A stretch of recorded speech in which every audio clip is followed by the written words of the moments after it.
तो दोस्तों नमस्कार, स्वागत है एक बार फिर से आप सभी के मेरे चैनल पे।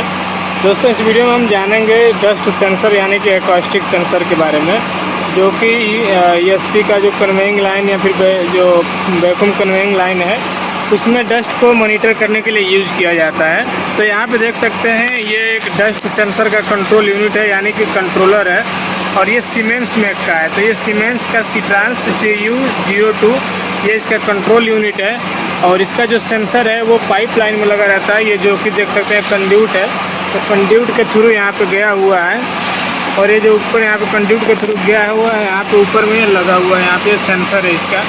तो ये देखें सीमेंस का है, ये भी सीमेंस है, सीट्रान AS100 ST है इसका मॉडल नंबर है। इस साइड में पूरा डिटेल इसका दिया हुआ रहता है, और यहाँ पे माउंटिंग किया हुआ रहता है।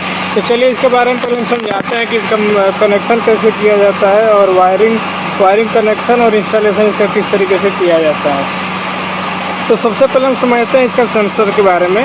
तो यहाँ पे देखेंगे ये सेंसर ऊपर इंस्टॉल हुआ है, पाइपलाइन जो है।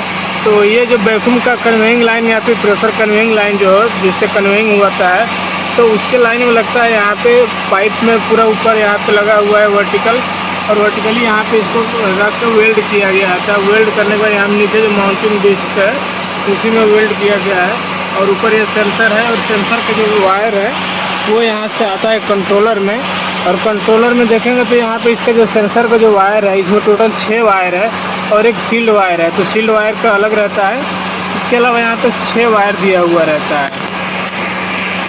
तो ये सेंसर का जो 6 वायर है, तो इसमें 3 आपका ब्लैक वाला है, और एक रेड है, एक ग्रीन है, एक वाइट है, और एक इसका सील्ड वायर है। और एक कंट्रोल यूनिट है, कंट्रोल यूनिट में एक सेंसर का वायर हो गया, एक आपका फीडबैक का वायर हो गया, एक पावर सप्लाई का वायर हो गया।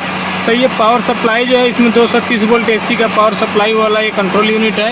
यहाँ पे इस साइड में इसका डिस्क्रिप्शन दिया हुआ रहता है, नेम प्लेट पूरा लगा हुआ है, उस पर देख सकते हैं कितना पावर सप्लाई है। और तो ये 230 वोल्ट की इस पर पावर सप्लाई आप दे सकते हैं। और 2 इसके रिले आउटपुट हैं। तो एक यहाँ पे जो दिया हुआ है 9, 10, 11, 12, 13, 14, ये 2 इसमें कंटेक्ट दिए हुए हैं, 2 रिले आउटपुट है। तो आप किसी एक को इसमें यूज कर सकते हैं। और ऊपर में हमारा कनेक्शन होता है सेंसर का। तो ये ऊपर में सेंसर का और एक एडिशनल इसमें दिया रहता है, ऑप्शनल होता है कि 4 to 20 मिली एम्पियर का अगर आप फीडबैक लेना चाहते हैं तो 1 नंबर और 2 नंबर जो टर्मिनल है आप यहाँ से 4 to 20 मिली एम्पियर का फीडबैक भी ले सकते हैं। तो उसका वायर अगर आपको कनेक्ट करना है तो यहाँ पे 1 और 2 नंबर में कर सकते हैं।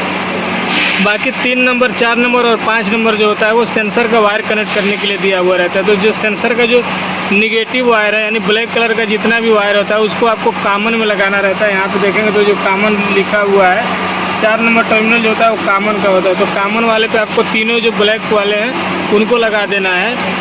और उसके बाद यहाँ पे 3 नंबर जो है तो लिखा है 3 नंबर के सामने V सब। तो V सब का मतलब होता है कि सप्लाई वोल्टेज। तो सप्लाई वोल्टेज वाले में आपको रेड कनेक्ट करना होता है। उसके बाद यहाँ पे देखते हैं V सेंस। तो V सेंस का मतलब होता है कि सेंसर का सेंसिंग वोल्टेज है। तो सेंसिंग वोल्टेज यहाँ पे वाइट वाले से जा रहा है। अब एक बच्चा जो ग्रीन वाला वायर, तो ग्रीन वायर वाला होता है सेंसिटिविटी का, यानी कि हाई सेंसिटिविटी लो सेंसिटिविटी सिलेक्शन के लिए रहता है। तो अगर आपको इसको हाई सेंसिटिविटी मोड में रखना है सेंसर को, तो जो ग्रीन वाला वायर होता है उसको रेड वाले के साथ में कनेक्शन दे देते हैं। और अगर आपको लो सेंसिटिविटी में रखना है तो इस ग्रीन वाले वायर को हम ब्लैक वाले के साथ में कनेक्ट कर देंगे। तो ब्लैक वाले में करेंगे तो ये लो सेंसिटिविटी मोड में रहेगा। तो ये ऊपर का सेंसर का वायरिंग है, और जो सील्ड वाला वायर होता है उसको आपको 8 नंबर में कनेक्ट करना होता है लास्ट वाले टर्मिनल पे।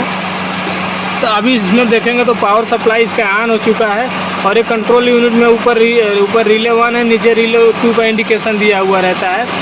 तो नेक्स्ट पार्ट में हम इसका बताएंगे, इसका कॉन्फ़िगरेशन के बारे में, कैसे पैरामीटर सेट करते हैं और क्या क्या इसमें मेनू रहता है उसके बारे में इसका नेक्स्ट पार्ट में बताएंगे। तो यहाँ पे नीचे देखेंगे जो 9, 10, 11, 12, 13, 14 नंबर जो टर्मिनल हैं वो रिले आउटपुट के।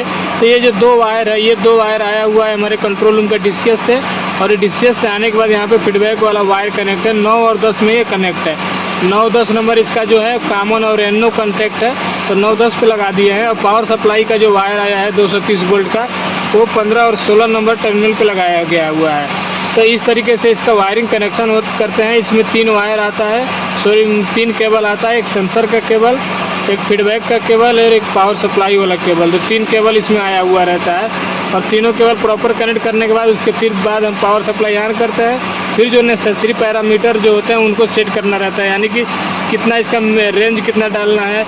तो ये जो इसमें सेंसर होता है वो दोस्तों सेंसर काम कैसे करता है उसके बारे में एक बार समझ लेते हैं। तो देखिए जो सेंसर है यहाँ से इसमें जो वायर कनेक्ट है, ये सेंसर यहाँ से निकला है और सेंसर जो ऊपर गया है इसमें हम कंड्यूट डाले, फ्लेक्सिबल कंड्यूट है। इसमें कंड्यूट इसलिए डाला गया है दोस्तों क्योंकि ये जो वायर होता है सेंसर का वायर वो थोड़ा सा कमज़ोर होता है, नाजुक टाइप का होता है, इसीलिए इसके प्रोटेक्शन के लिए हम इसमें कंड्यूट लगाते हैं। कंड्यूट जरूर लगाना चाहिए और कंड्यूट लगा के सेंसर ऊपर इंस्टॉल किया गया। तो अब सेंसर के बारे में समझते हैं, सेंसर कैसे काम कर रहा है। तो देखिए ये जो पाइपलाइन है जहाँ से हम कन्वेइंग करते हैं, तो इसमें जो डस्ट के पार्टिकल आते हैं तो यहाँ पे ये जो सेंसर होता है वो साउंड वेव को डिटेक्ट करता है, यानी इसमें साउंड लेवल को डिटेक्ट करता है। तो जब इसमें कुछ ऐश के पार्टिकल इसमें जब फ्लो करता है तो उनको फ्लो को डिटेक्शन करता है, साउंड लेवल में जो चेंजिंग आता है उसको वो डिटेक्ट करता है और डिटेक्ट करने के बाद वो फीडबैक में देता है। तो जो हम इसमें रेंज डाले रहते हैं कंट्रोल यूनिट में, उससे अगर वो रेंज से ओवर होता है तो एक अलार्म इसमें जनरेट होता है जिसके थ्रू वो रिले एक्टिवेट होता है और कंट्रोल रूम में फीडबैक मिलता है कि लिमिट से ज़्यादा जो है इसमें डस्ट पार्टिकल का फ्लो हो रहा है। तो इसका यूज किया जाता है कि अगर जैसे कन्वेइंग लाइन का जो डिस्चार्ज है या फिर जैसे वैक्यूम लाइन है, तो वैक्यूम लाइन में हमारे यहाँ फ्रेश एयर आना चाहिए। अगर इसमें डस्ट पार्टिकल आएगा तो वो दिक्कत करेगा, वैक्यूम पंप को जाम कर सकता है। तो इसीलिए इसको डिटेक्शन के लिए यहाँ पर सेंसर लगाया जाता है जो कि सेंस करेगा कि लाइन में हमारे एयर जो होता है वो कितना इसमें डस्ट आ रहा है और कितना एयर हमारा फ्रेश आ रहा है। तो उसके लिए डस्ट सेंसर या फिर इसको एकास्टिक सेंसर भी बोलते हैं, वो इसमें इंस्टॉल किया जाता है।